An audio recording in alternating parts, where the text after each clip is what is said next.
Dobro jutro iz malog gradskog vrta.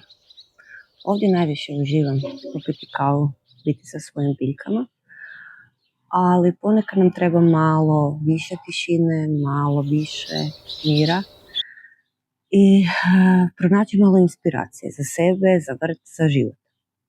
Zato nakon popijene ove kave vodim vas sa sobom u šumu.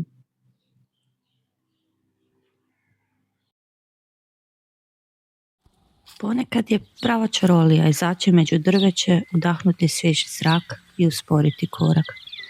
Šuma me uvijek podsjeti koliko je priroda raznolika i puna života, čak i kad naš vrt miruje.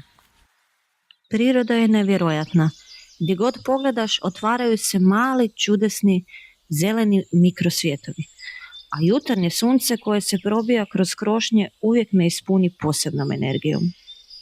U šumi volim zastati i promotriti detalje. Svaki cvijet, češer, svaka biljka u šumi ima svoju priču. Ove sitne ljepote često previdimo, a upravo nas one spajaju s prirodom i osvješćuju u sadašnjem trenutku.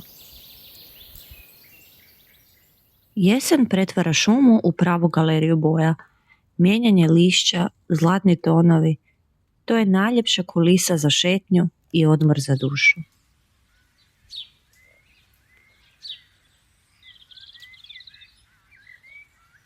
Čak i ovakvi mali znakovi igre i života u prirodi vraćaju me u djetinjstvo. Podsjećaju me da je šuma prostor za istraživanje, igru, ali i za opuštanje od obaveza. Šetnja šumom ovaj put mi je donijela i ono što mi treba za vrt. Ubrala sam preslicu i koprivu s kojima ćemo u idućoj epizodi raditi prirodno gnojivo. Ne zaboravite lajkati ovaj video i pretplatiti se, besplatno je. Vidimo se uskoro u novim zelenim pričama malog gradskog vrta. Budite mi dobro.